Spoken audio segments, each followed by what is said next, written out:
Welcome! Today we're diving deep into the Soviet Union's highly disciplined and scientifically grounded approach to strength and conditioning. These methods created some of the most powerful athletes the world has ever seen, and even today, their training techniques are as relevant as ever. So, let's break down how they built elite performance from the ground up. The Soviets didn't see strength training as just a physical practice. To them, it was a science, an academic field built on biomechanics, psychology, and physiology. Coaches, sports scientists, and athletes formed a team, all working together to test, refine, and optimize training methods. They ran extensive experiments, testing hundreds of athletes to analyze muscle responses, recovery rates, and mental resilience. This rigorous data gathering allowed them to dial in exactly which methods worked best. And this collaboration made their approach unlike any other. What set the Soviet system apart was its holistic philosophy. While other countries often focused on just strength or endurance, the Soviets trained the entire athlete, including mental and emotional conditioning. Their goal? To create not only physically strong athletes, but ones who were resilient and adaptable, fully prepared for competition.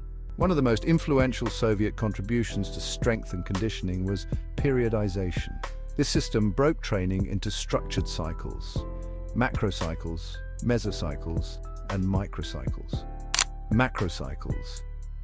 These were the longest cycles, spanning months or even years, like preparing for an Olympic event. Mesocycles. These lasted several weeks or months, targeting specific qualities like strength or speed. Microcycles. These were weekly or daily sessions that varied in intensity. This structure let athletes reach peak performance exactly when it mattered. By alternating high-intensity phases with recovery, they avoided burnout and injury. They also adjusted intensity and volume based on these cycles. During some phases, athletes focused on high volume, doing a lot of work to build a strong base. In others, they would push high intensity with heavier loads but lower volume, allowing more recovery time. This precise manipulation helped them maximize gains safely. Now let's talk about some of the training techniques and exercises that were central to their system. Plyometrics and explosive power. The Soviets were pioneers here, using explosive movements like depth jumps and box jumps. This trained fast-twitch muscle fibers, building the spring-like power crucial for speed and strength in sports.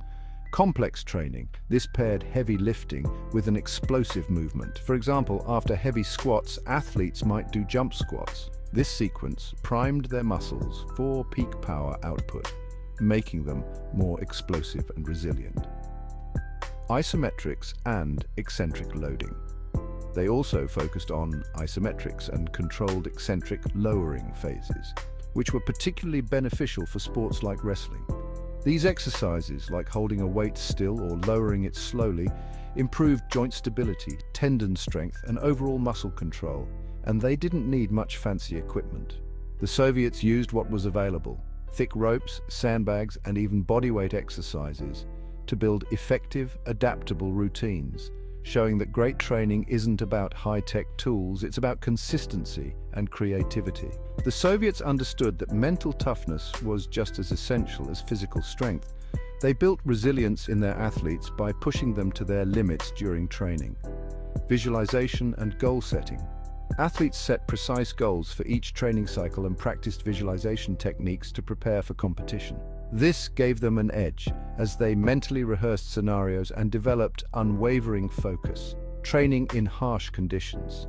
To prepare for the psychological stresses of competition, athletes often trained under tough conditions like extreme heat, cold, or with minimal sleep.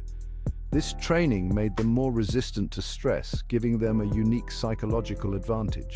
The Soviet strength training legacy lives on, especially in Olympic sports and high-performance athletics. Periodization, plyometrics, and mental toughness, all foundational in modern training, originated from Soviet innovations. Their system produced legendary athletes like weightlifter Vasily Alexeyev, who embodied the power of these methods. Today, these concepts are fundamental to sports science. Programs like CrossFit, functional training, and advanced athletic training all owe a debt to Soviet-era techniques.